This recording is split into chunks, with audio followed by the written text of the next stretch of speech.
আসসালামু আলাইকুম viewers, construction এক্সপিরিয়েন্সের পক্ষ থেকে আপনাকে স্বাগতম। তো আজকে ব্লক নিয়ে আলোচনা করব।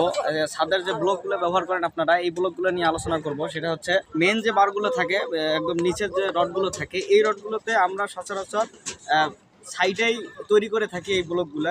এটা হচ্ছে 3/4 সাইজের ব্লক। হ্যাঁ, তো এই ব্লকগুলো আমরা যেভাবে ব্যবহার করে থাকি, যে একটা নির্দিষ্ট ডিস্টেন্সে ব্যবহার করে থাকি, 2 ফিট বা 2.5 ফিট পর পর ঘন ঘন দেওয়ার চেষ্টা করি। এই কারণে, যদিও ব্লক বেশি ব্যবহার করা উচিত না, কিন্তু এগুলো যেহেতু সাইডে বানানো ব্লক, সেক্ষেত্রে এগুলো একটু ঘন ঘন ব্যবহার করতে হয়। এই কারণে যখন ভাইব্রেটিং করা হয় তখন কিন্তু দেখা যায় যে ব্লকগুলো সরে যায়। তো ব্লকগুলো ঘন ঘন ব্যবহার করার এটাই কারণ হচ্ছে, এই ব্লকগুলো কিন্তু যখন ভাইব্রেটিং করা হয়, হ্যাঁ, তো তখন দেখা যায় যে ব্লকগুলো সরে যাওয়ার একটা সম্ভাবনা বেশি থাকে।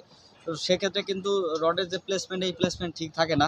সেজন্য আমি আপনাদের আজকে একটা ব্লক দেখাবো, সেটা হচ্ছে রেডিমেড ব্লক। এই ব্লকগুলো আপনারা হয়তো ফেসবুকে অথবা ইউটিউবে দেখে থাকবেন, কিন্তু কাজ দেখছেন কিনা বা এটা ব্যবহার দেখছেন কিনা জানি না। এটা হচ্ছে সেই ব্লক। এটা আসলে এটা বিভিন্ন কোম্পানির পাওয়া যায়। এটা আগে থেকে তৈরি করা থাকে। এটার একটা নির্দিষ্ট সাইজ এবং সাইজ আছে। এই সাইজগুলো এখানে দেওয়া আছে।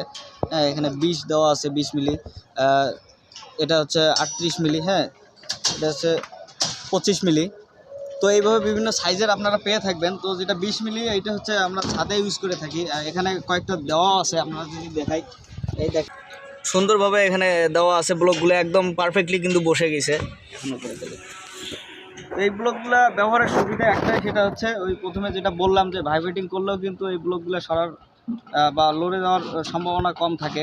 কারণ যেহেতু এটা একটা খাস কাটার মতো আছে, এটা একটা রাউন্ড শেপে আছে। রডের ডায়া অনুসারে আপনি এখানে 10 অথবা 12 মিলি ব্যবহার করতে পারবেন। তো সেক্ষেত্রে আমার যেটা সাজেস্ট, এই ব্লকগুলোই ব্যবহার করা সবচেয়ে ভালো হয়। কারণ যেগুলো হাতে বানায় এবং প্রজেক্টে যে ব্লকগুলো বানানো হয়ে থাকে, সেই ব্লকগুলো কিন্তু ওই ব্যবহারের ফলে দেখা যায়, প্রথমে যেটা বললাম, যে যেগুলো যখন ভাইব্রেটিং করা হয়, সেক্ষেত্রে ব্লকগুলো কিন্তু সরে যাওয়ার একটা সম্ভাবনা বেশি থাকে এবং রডের প্লেসমেন্ট নষ্ট হয়। শুধু ছাদে না, বিমের ক্ষেত্রেও সেম। বিমে যখন ব্লকগুলো দেওয়া হয়, সেক্ষেত্রে কিন্তু ওই ভাইব্রেটিং যেহেতু ভার্টিক্যালভাবে করানো হয় বিমে, সেক্ষেত্রে কিন্তু ব্লকগুলো সাইডে, বিশেষ করে সাইডের যে ক্লিয়ার কভার, এই ক্লিয়ার কভারটা একুরেট থাকে না। তো আশা করি বুঝতে পারছেন। ধন্যবাদ।